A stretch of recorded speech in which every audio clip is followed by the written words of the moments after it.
तो चलिए शुरू करते हैं बच्चों। ये हमारे कक्षा 8वीं का गणित है। इसमें सबसे पहला पाठ जो है वो कौन सा है? पाठ परिमेय संख्या। तो परिमेय संख्या पढ़ने से पहले हम लोग इसमें जानेंगे संख्याएं होती क्या है। इसके बारे में हम लोगों ने पिछले क्लास में पढ़ रखा है। तो जो बच्चे उसको नहीं देखें तो जाकर के उसका वीडियो ज़रूर देख लीजिएगा। उसमें हम लोग संख्याओं के बारे में पढ़े थे और संख्याएं में क्या होता है दशमिक अंक के बारे में पढ़े थे, ठीक ना। दशमिक अंक क्या होता है उसको पढ़े थे। और दशमिक अंक के बाद हम लोग क्या पढ़े थे? प्राकृत संख्या क्या होती है उसको पढ़े थे, प्राकृत संख्या। और प्राकृत संख्या के बाद हम लोग क्या पढ़े थे? पूर्ण संख्या। अपूर्ण संख्या के बाद क्या पढ़े थे हम लोग? पूर्ण संख्या के बाद पूर्णांक संख्या। अपूर्णांक संख्या के बाद हम लोग पढ़े थे परिमेय संख्या। परिमेय संख्या पहले तो हम लोग इसके बारे में जाने, फिर इसके बाद हम लोग क्या देखें? इसके बाद हम लोग देखें कि वहाँ पर जो ये भी प्राकृत संख्या, पूर्ण संख्या, पूर्णांक संख्या या परिमेय संख्या है, तो इसमें से कौन समृद्ध है, कौन सा विपरीत होता है, किसके लिए, ये सब देखे थे हम लोग। ये पिछली क्लास में देखे थे, तो ये रिकैप हो गया उसका। अब आज हम लोग क्या जानेंगे? आज हम लोग देखेंगे क्रम विनिमय का नियम।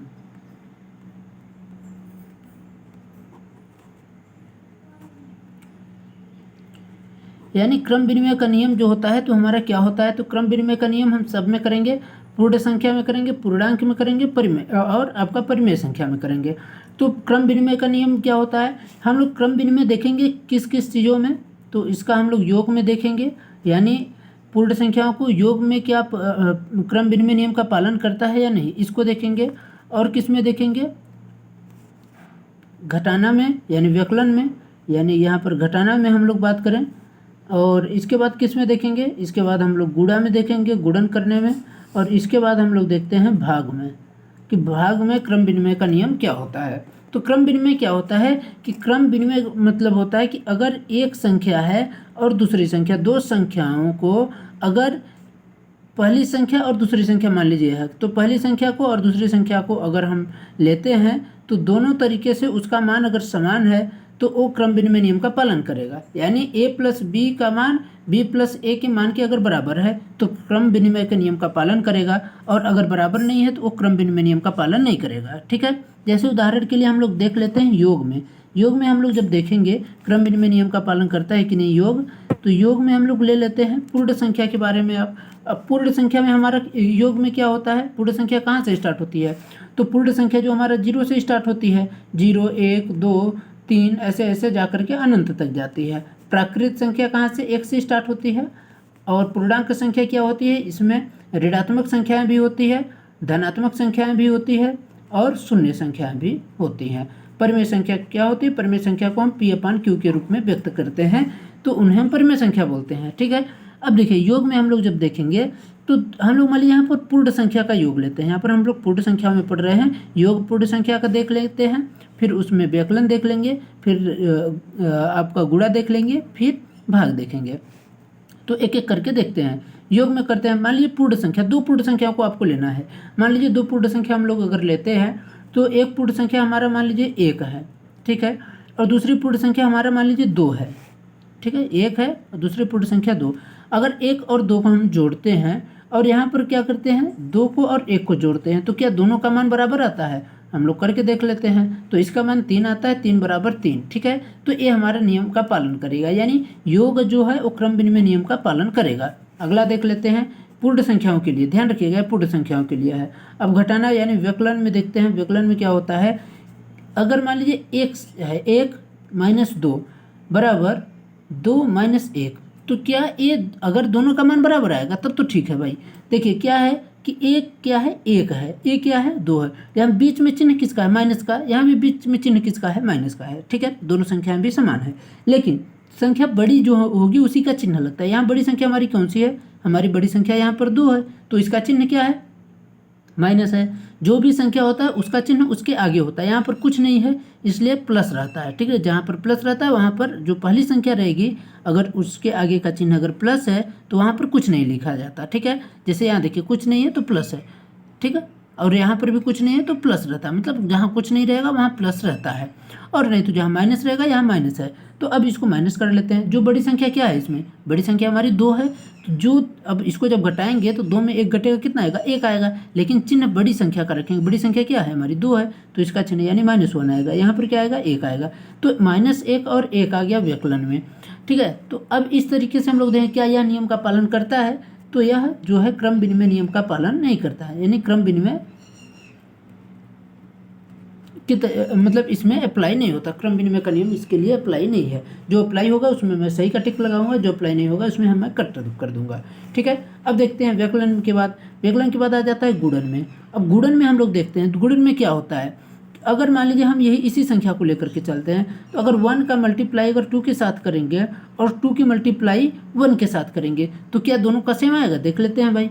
यहाँ पर क्या हो गया, 1 × 2 = 2 आ गया, और 2 × 1 = क्या आ गया, यहाँ पर हमारा 2 आ गया, यानी 2 और 2 बराबर आ रहे हैं, तो हमारा एक क्रम विनिमय नियम का पालन कर रहा है। अगला देख लेते हैं भाग में। आपको ये समझना है कि हम पूर्ण संख्या लेंगे, यहाँ पर पूर्ण संख्या के अलावा कोई दूसरी संख्या हम लोग यहाँ इसमें नहीं करेंगे, क्योंकि हम पूर्ण संख्या देख रहे हैं। जब पूर्णांक में देखेंगे तो उसमें हम लोग चेंज करते रहेंगे अपने हिसाब से, लेकिन जो चिन्ह रहेगा तो हमको चिन्ह का ध्यान रखना है, कहाँ माइनस रखना है, कहाँ प्लस रखना है। भाग में देखते हैं भाई, इसी संख्या को लेते हैं। अब देखिए 1 का भाग करते हैं 2 के साथ, यहाँ पर क्या होगा, 2 का भाग करते हैं 1 के साथ। ठीक है, अब देखिए इसको जब भाग को हम लोग क्या करते हैं, जब इसको क्या होता है, 1 का भाग करते हैं 2 के साथ, यानी 1/2 होता है, इसका मान 2/1 होगा। तो बताइए इसका मतलब क्या हो गया, इसका मतलब आधा होता है, इसका मतलब क्या होता है, आधा, इसका मतलब क्या होता है, दूना होता है, यानी दुगुना होता है। तो आधा और दोगुना में अंतर आपको दिख रहा है कि नहीं यहाँ पर स्पष्ट, तो ये हमारे दोनों समान तो है नहीं, इसलिए ये क्रम विनिमय नियम का पालन नहीं करेगा। पूर्ण संख्या में योग के मतलब भाग के लिए पूर्ण संख्याएं क्रम विनिमय नियम का पालन नहीं करती हैं। ठीक है, ये आपको क्रम विनिमय नियम का पालन पता हो गया पूर्णांक संख्याओं के लिए। अब चलते हैं पूर्णांक संख्याओं के लिए। पूर्णांक संख्याओं के लिए हमारा परिमेय संख्या क्या है, अब देखते हैं, पूर्णांक संख्याओं के लिए हमारा क्रम विनिमय नियम क्या है, तो हमारा पूर्णांक संख्या मैं क्या बताया कि जो पूर्णांक संख्या होती है वो क्या होती है, पूर्णांक संख्या ऋणात्मक होती है, धनात्मक होती है, शून्य होती है। तो हम लोग ले लेते हैं, मान लीजिए पूर्णांक संख्या के लिए एक अच्छा इसी को 1 और 2 को ही हम हमेशा लेकर के मान लीजिए चलते हैं। ठीक है, तो यहाँ -1 कर लेते हैं, क्योंकि हमको क्या है पूर्णांक संख्याओं का इसको क्या किस लिए हम लोग योग के लिए कर रहे हैं। ठीक है, योग के लिए करेंगे, फिर व्यकलन के लिए करेंगे। तो हमारा क्या -1 + 2 बीच का जो चिन्ह है वो हमारा जो बोल रहा है यहाँ पर इसके बेस पर होगा। तो -1 + 2 और ये क्या हो गया 2 हो गया और +-1। ठीक है, क्योंकि हमारा इस संख्या जो है उसका चिन्ह उसके साथ जाएगा।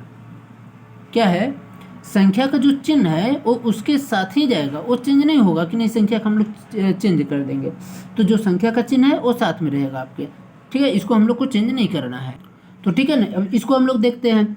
यहाँ पर देखिए क्या हो रहा है, ये दोनों आपस में जुड़, चिन्ह तो जोड़ का है लेकिन आपस में घट रहे हैं, क्योंकि एक संख्या प्लस का है, दूसरी संख्या माइनस का है।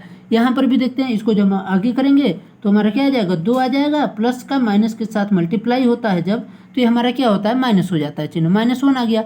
अब देखिए जो बड़ी संख्या होगा उसका चिन्ह लिखते हैं। बड़ी संख्या क्या प्लस वाली है, तो 2 है, तो मान लीजिए 1 = 1, यानी 1 = 1 आ गया। तो हमारी क्या हो गया, इसमें सही उत्तर हमारा मतलब क्या होगा, 1 यानी हमारा बराबर है, यानी ये योग नियम का पालन करता है पूर्णांक संख्या।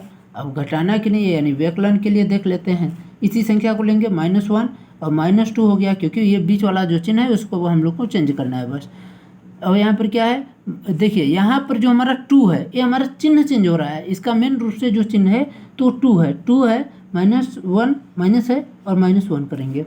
ठीक है, अब देखिए -1 -2 कितना हो गया, -3 हो गया। और यहाँ क्या हो गया, 2 माइनस प्लस हो जाता है, माइनस का माइनस के साथ मल्टीप्लाई प्लस, और यहाँ 1 आ गया। इसका मतलब क्या हो गया, इसका मतलब हमारा 3 = 3, यानी 3 = 3 हमारा हो जाएगा। ठीक है, इस तरीके से आप लोग इसको करेंगे। व्यकलन के बाद आ जाते हैं गुणन के लिए। गुणन में क्या करते हैं, गुणन में -1 है, उसका मल्टीप्लाई करेंगे हम लोग किसके साथ, -1 का मल्टीप्लाई करेंगे 2 के साथ, तो क्या आता है, और हम लोग क्या करेंगे, इसको जब चेंज करते हैं 2 का मल्टीप्लाई करते हैं -1 के साथ, तो क्या होगा, -2 = -2। ये भी हमारा वही आ गया। ये भी नियम का पालन करता है, ये नियम का पालन नहीं करता।